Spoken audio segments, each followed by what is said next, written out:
Welcome guys to another video here on my YouTube channel. For those who don't know me, my name is Drielle. I teach English, and I don't only teach English, I teach you how to speak English with confidence in a more natural way. In today's video, as you could read in the title, we're going to talk about the difference between two pronouns. Oftentimes when I'm speaking English, I have the doubt. Should I say he or him? Should I say she or her? Should I say I or me? Because of that, I wanted to bring this topic to my YouTube channel because I think it might be a general concern that we all have. But first of all, I wanted to ask you to thumbs up this video if you haven't already done it. And I also would like to ask you to subscribe if you're not yet a subscriber. I'm also going to link on the description box down below all my social media links, including my Instagram and Spotify channels. So just make sure to check those out and follow me there too, because I keep teaching English on those channels, on my profiles as well. So just don't miss the opportunity to learn more English with me. So without further ado, let's start today's video and let's go to our PowerPoint presentation. So I decided to call today's lesson he or him because it's a common question that we make ourselves sometimes when we're speaking in English and even when you're writing. Here I'm gonna teach you grammar that's going to be applied in your speaking. Let's start with a question. What is a pronoun? A pronoun is a subcategory of a noun. You can use pronouns to avoid repetition, such as Shayla went to the grocery store.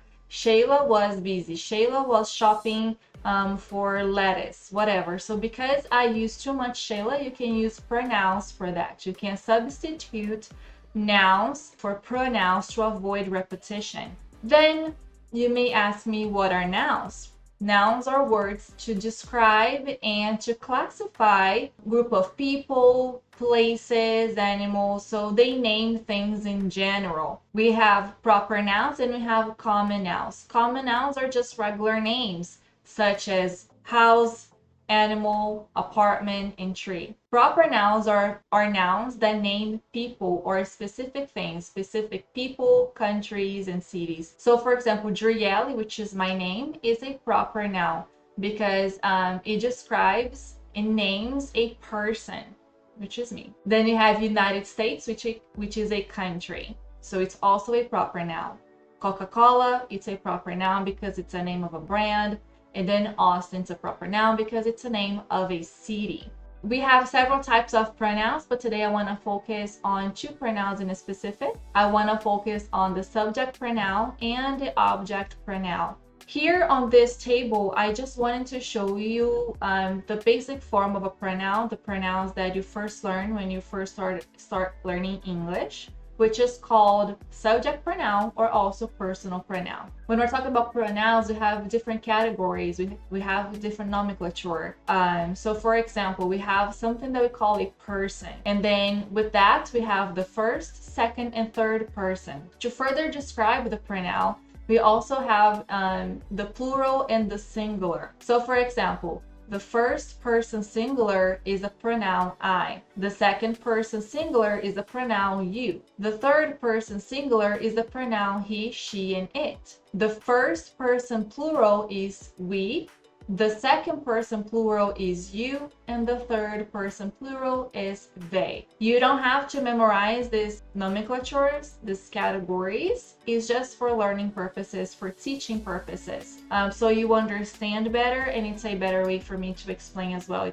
It's easier for me to explain. As I told you guys, we're gonna focus on two pronouns today, which are the subject pronoun and the object pronoun. What is a subject? A subject is the thing in your sentence that is performing the action. It can be a person, it can be a thing. And then the object is what we have at the end of our sentence to give more information about what we're talking. And also usually objects are receiving the action. Subject pronouns, we have I, you, he, she, it, we, you, and they, which I just taught you guys. And then we have the object pronouns, which are me, you, him, her, it, us, you, and them. Sometimes you can confuse them with the possessive pronouns, but some of them are very different. So those are not possessive pronouns. They are called object pronouns. And as you guys know at this point, because I have already explained it, subject, I am going to perform an action. Object, I am going to receive an action. So keep that in mind as we go forward with this lesson, okay? Let's start with the subject pronoun. Let's get the phrase here. Maria is sad. Maria is sad.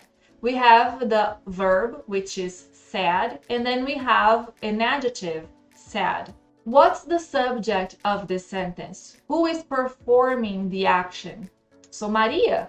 So Maria is actually changing, performing the action is. So Maria is the subject. That's why we're going to use the subject pronoun. So Maria is a woman. A woman is a she. So she is sad. Let's get another example. Drielle cooks dinner. Who is performing the action here? Drielle. When what I'm saying that the verb is the cook and that she cooks dinner. So cook is our main verb. And then dinner is our complement, our object, the one that is receiving the action, that is being cooked by Drielle. So Drielle is performing the action, so Drielle is the subject of our sentence. If I want to replace the proper noun for a pronoun, I'm going to use she.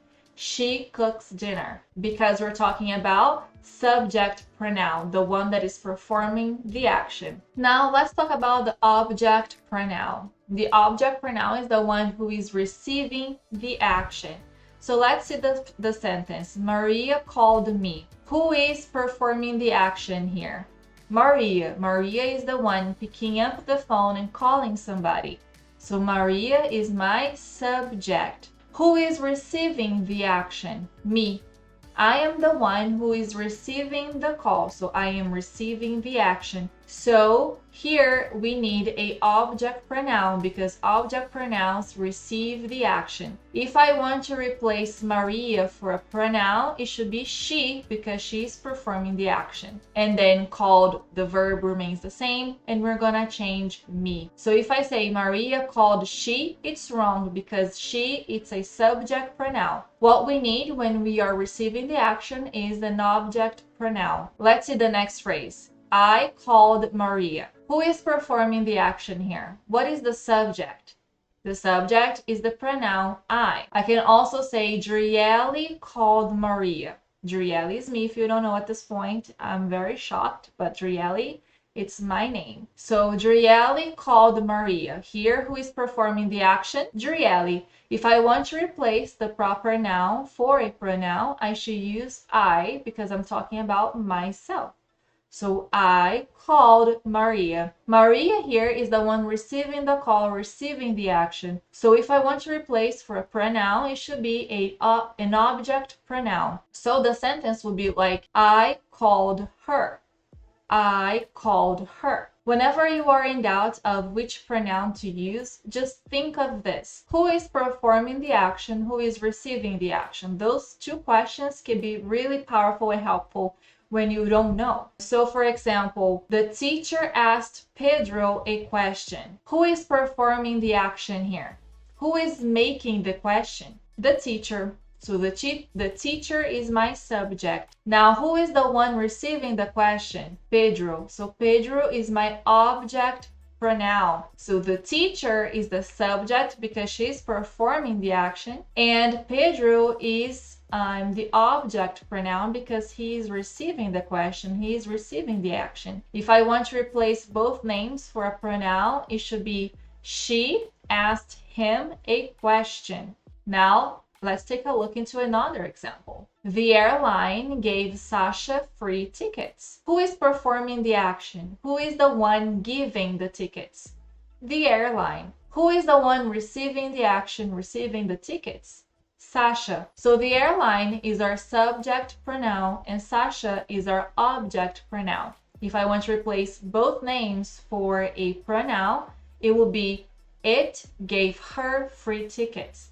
And I use the pronoun it because the airline is a thing and not a person. So the airline, it, gave her free tickets. So if I am performing the action, I am being the subject pronoun. If I am receiving the action, I am the object pronoun. Let's see some other examples that may be a little bit challenging, but as we go through and I explain, I hope to make it easier for you to understand. He and I are going to the concert. So most people would say he and me are going to the concert. And that's not right because we're talking about people who are performing the action. Sometimes you alone can perform an action, but sometimes 2 people, 3 people can perform an action. It doesn't matter how many people have in that group. If you are performing the action, it's always going to be a subject pronoun. So he, okay, subject pronoun, and I, because we are the ones performing the action. We are the ones going to the concert. Now the second phrase. She wanted to go with him and me to the concert. First, we have the pronoun she,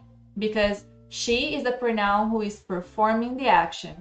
You can replace for a name, so let's call it Maria. Maria wanted to go. So Maria here is performing the action. She is the one having the feeling. She is the one wanting. So Maria, she wanted to go with him and me. Why did I use those 2 object pronouns? Because we are the ones receiving the action. Maria wants, and then wanting is following upon me and him. So if I say, oh, he and I want Maria to go to the concert, but we here are not performing the action. That's why I don't say it that way. So she is performing the action, him and me are receiving the action. That's why we are object pronouns. The third sentence. Paul invited him and me to the concert. Who was the one performing the action? Who is the one inviting?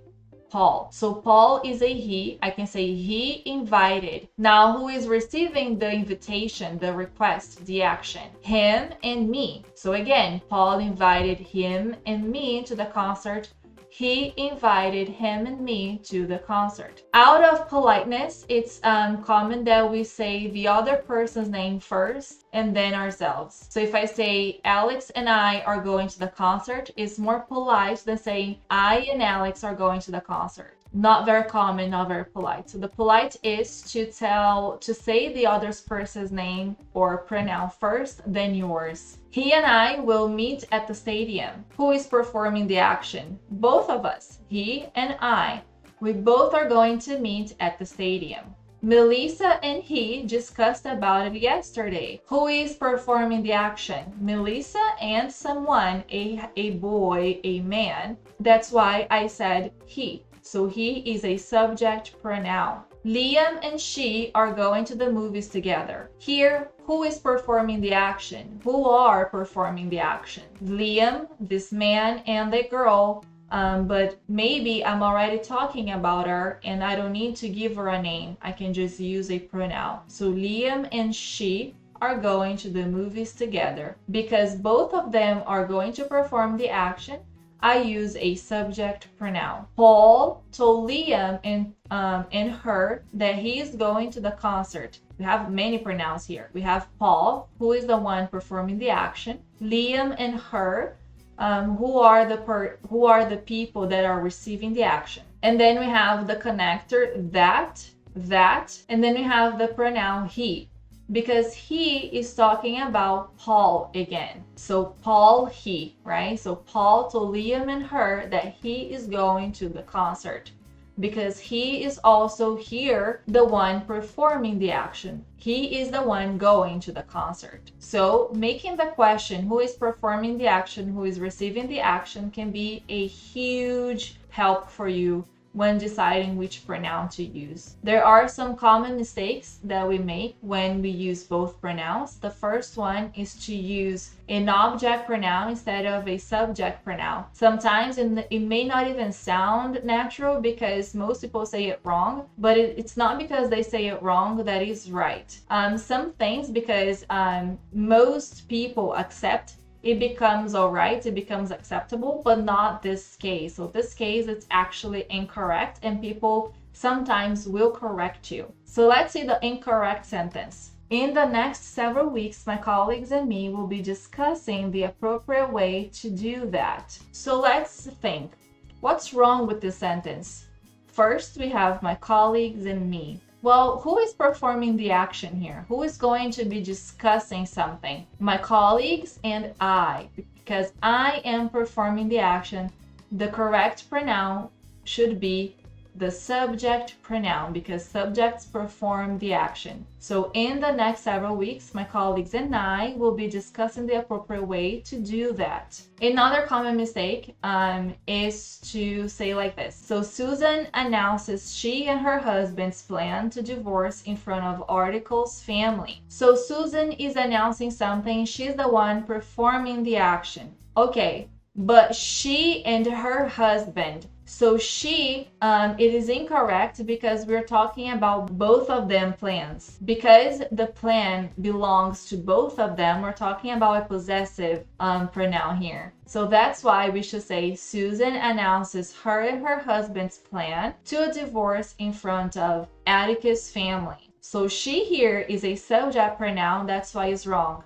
Because in this case, we're talking about a plan that belongs to both of them, that both of them have. Because it's something that they have, we're talking about a possessive pronoun. That's why we should use her and her husband's plan. In this case, we are replacing she, a subject pronoun, for a possessive pronoun and not a subject pronoun. It can become a little confusing if you don't practice a lot, but the best way to learn this is just to practice. So I hope you guys could learn something. And that's it for today. I hope you learned. I hope that I was very clear on my explanations. Don't forget to follow me on the other social medias. I am Drielle Inglês on Instagram, Drielle here on YouTube. On my podcast is called ESL Podcast, and I also have a website that you can check it out, my services and my online English course. If you do have any questions, don't hesitate to leave in the comment section down below. I will answer and I will read and answer you all.